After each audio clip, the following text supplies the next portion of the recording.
Hey there nation, and welcome to the show where we help you to play miniatures wargaming on a budget. It is I, Commander Cheapskate, and we are back with another episode of Way of the Underhive. This is a series that is dedicated to brand new players in Necromunda, and in this current video series we'll be going over each of the different merchant guild alliances that your gang can take in campaigns of Necromunda. We'll be going through each of the different guilds one at a time, and we'll be talking about their strengths and weaknesses and how best you can use that guild alliance to help you out in your future campaigns. And on today's episode, we're talking about the Guild of Coin, also known as Mercator Guild. This is the second most voted guild alliance that you, the viewers, voted for on our polls on our community tab. And so because we'll be spending this entire time talking about the Guild of Coin. We'll be talking about its positive and negative impacts on campaign play. We'll talk about some of the benefits that it brings both tactically and strategically to your gang's campaign setting as well as to its individual battles. We'll talk about their benefits, their drawbacks, their toll collector's entourage. We'll talk about each of their fighters and of course give you overall conclusion on our viewpoints on this alliance. So that being said, let's get this video on a roll. So first of all, let's talk about the positive impact of making a guild alliance in terms of campaign play. Now, for one of the big things you're going to like about this, you can have what's called a band apart, which basically means that all the members of the entourage that's sent by the guild to fight on your behalf, basically their own separate little gang, which means that you get all the benefits of having extra fighters in your gang, but none of the negatives. So for example, if those guys start taking losses, they don't affect your cool test at all because of their own little group. At the same time, you also have a good number of bodyguards that come with each of these entourages, and these guys are very, very powerful. They protect their leaders of the guild alliances from harm. They also bring pretty positive assets when it comes to individual battles on the battlefield in terms of tactics, so it makes them really good as well. And most importantly, the reason why you want to make a guild alliance early on especially is because it's a good way to balance out the numbers in a scenario. They do not count towards any crew slots whatsoever, so basically if you have like a scenario that maxes you out at 10 fighters, taking these guild representatives does not count towards that 10 fighters, so you can bring additional fighters onto the battlefield will help you out. And those fighters, not only are there more of them, they're also more experienced fighters. Sometimes they might have even better equipment, and they have a really good positive impact on your crews as well. So with the positive impacts of campaign play, let's talk about the negatives real quick. Now, one of the major negatives of having a guild alliance in a campaign is that you cannot be an outlaw and make an alliance. So for example, if you're playing an outlaw gang, kind of like Redemptionists for example, or if you're playing corpse grinder guilds, corpse grinder cults, there you go, you're gonna have a very difficult time actually making a guild alliance with the Merchants Guild because you can't have an outlaw status and actually do so. But that's perfectly fine. If you become an outlaw, it's not the end of the world. After all, you do have criminal and noble house alliances, but we'll talk about those later on in the series. At the same time, you could also have your alliance with the guild also easily be broken through a couple of drawbacks. Every single guild has what's known as guard duty, which kind of impacts what scenarios you can play in a campaign. Some of them also have tithes that you must pay in terms of taxes or equipment or other circumstances involved with that. And you also have specific drawbacks for each of the different guilds that could affect your gang kind of negatively. So what you'll have to do is you'll have to look at the positive impact as well as the negative impact of what a guild alliance will bring to you, and then of course leverage that to see how that can help you both tactically and strategically. So now that we're done talking about the positive and negative impacts of campaign play with the Guild Alliance, let's talk about the specifics of the Guild of Coin. So let's go ahead and talk about the tactical and strategic advantages of making an alliance with the Guild of Coin. Now, tactical assets are game mechanics that affect individuals or actual combat on the battlefield. So we're talking about things that are happening right now on the tabletop with your gang. And so we'll be talking about the Guild of Coin's tactical advantages. At the same time, we'll also talk about what I like to call strategic assets. These are game mechanics that basically impact a gang during the course of an entire campaign. So things like how it helps you establish reputation points, territory, income, that sort of thing as well. And every single guild alliance actually has positive, negatives, and very strong or very weak assets when it comes to tactical and strategic assets. For the Guild of Coin, right off the bat, the Guild of Coin is a very poor tactical asset because the fighters it provides for its toll collector entourage and what it does in the battlefield, what they can do, it's not really that good. So because of that, if you're looking for shooters or fighters, the Guild of Coin will be a very poor tactical choice, in which case I suggest you skip them if you're looking for a guild alliance that just focuses on that. On the flip side though, the Guild of Coin, however, is an excellent strategic asset. And the reason why you want to take these guys is for one thing and one thing only. As their name suggests, they deal in money. And this gang and this alliance will help your host gang to generate lots of additional income and credits. So if you're looking for a way of making money really, really quickly, and you don't really care so much about having really good fighters to back you up in case you get to a jam, the Guild of Coin is the alliance you want to make. So let's go ahead and talk about the benefits real quick as well as the drawbacks. So when it comes to the benefits, one of the big benefits you get for this guild alliance is what's called the tollways. And pretty much it's a game mechanic that suggests that every single time that you win a scenario, and any scenario that actually generates income for you, you get to roll an additional D6 when it comes to that mechanic as well. So that's a really powerful aspect in order to have that. Being able to actually generate additional income just from that makes it wonderful. So for example, let's say for example you play a scenario where the reward is D6 times 10 credits. Well, instead of getting D6 times 10 credits, you get 2D6 times credits. Or let's pretend you're playing a scenario where it gives you 2D6 times credits if you are successful. That suddenly becomes 3D6 times 10 credits. So you can see there, you could actually build a lot of income really quickly by working the tollways for these guys as well. Another game mechanic they bring is another one called highways and byways. And what ends up happening is before a battle begins, your master coin entourage takes a leadership test, and if the master coin for your toll collector's entourage passes it, you can either choose the ambush or the trap scenario, and your gang as the attacker in that situation will really help you out as well. So let's say for example you're fighting a much more powerful gang and you're not really equipped to deal with those guys. Having their enemy be in an ambush or trap situation where they have a disadvantage right off the bat could be a really big helper for you, and it can also sway the course of the battle. At the same time, you also get access to their toll collector's entourage, but we'll talk a little bit more in detail about those guys later on.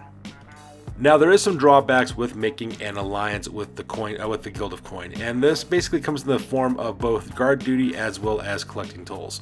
So for example, if you're stuck doing guard duty, what ends up happening is before you choose a scenario, you roll a d6. On a score of 1, 2, or 3, you have to either choose the looters, smash and grab, caravan heist, or escort mission, and you must play the role of the defender. Now if you make a 4 or higher on that d6 roll, you can of course just go about making your own scenario choice afterwards, as per usual. So because of that, being a defender on those specific scenarios are not very rewarding on that one, so it could affect your gang if you end up filing guard duty.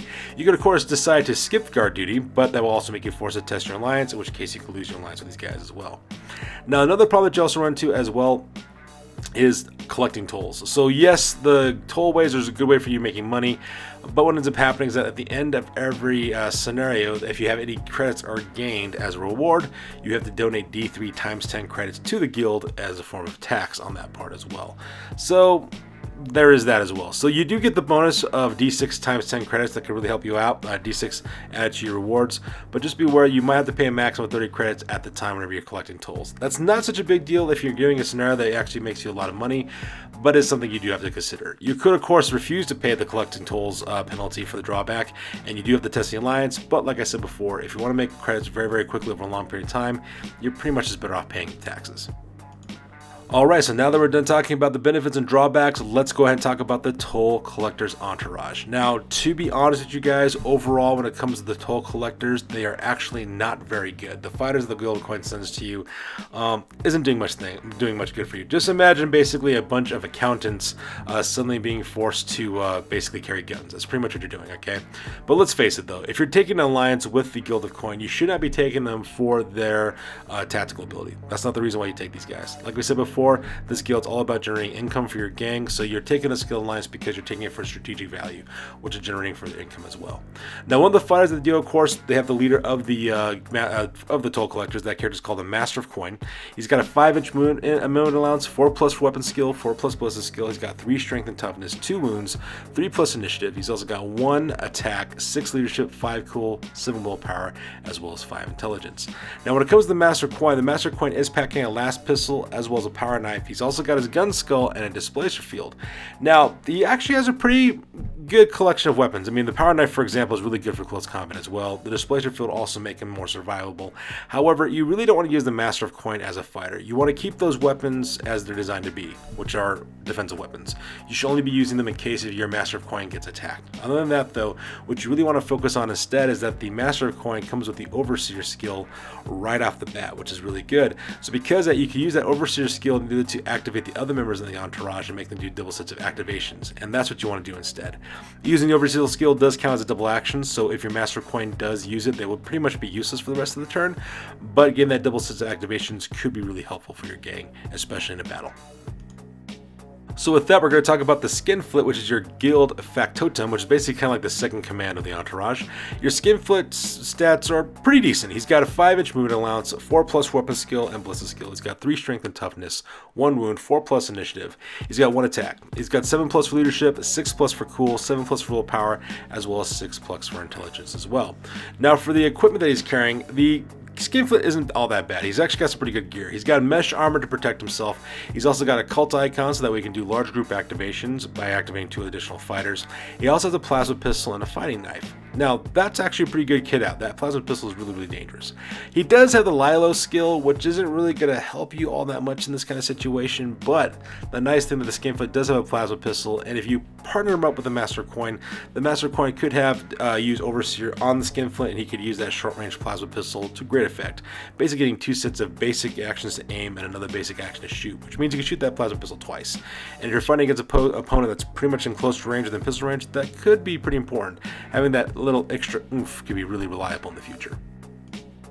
So right after that, you have what are known as your Grovellers. You have 2 Grovellers in this entourage, and they count as bodyguards. Now let's talk about their stats real quick. They have a movement allowance of 5 inches, as well as a horrible weapon skill of 5+, but they do have a good ballistic skill of 4+.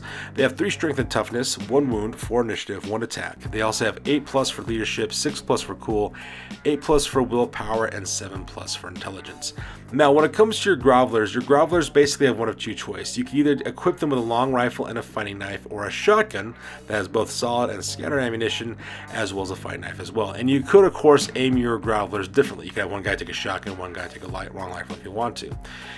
At the same time, they also have the Lilo skill as well, which isn't really going to be all that important for you. It's not really going to do much with it. Now, usually, basically, the best rule to go about when it comes to your Grovellers is kind of depends on what you plan on using them for. Traditionally, the best tactic is to equip these guys with the fighting knives as well as the long rifles. That way, they could take a basic action to aim, which gives them +1 to hit with their ballistic skill. And also, when you combine that, the +1 they get for long range, it could drop the ballistic skill from a 4 up down to 2 up, which is really nice. Plus, the long rifle's also got knockback. It's also got a really good range as well as strength 4. So it's pretty advisable that you actually do that with the long rifles and take that. So, and especially if you pair with the Overseer ability from the Master of Coin, you can do some pretty long range shooting. In fact, you can get some three shots of long range shooting from 24 all the way up to 48 inches across the battlefield with a strength 4 weapon on a 2 ballistic skill. So not bad. It's actually pretty good that way. You can use that for long range shooting. Now you could of course equip them with shotguns if you want to use them for more close assault, but traditionally that's not the way you want to go. I can see if you want to do it if you're using like a Zone Mortalis type scenario where you're fighting in tunnels and things, that could be pretty good, but then at that you pretty much want to stick with long rifles.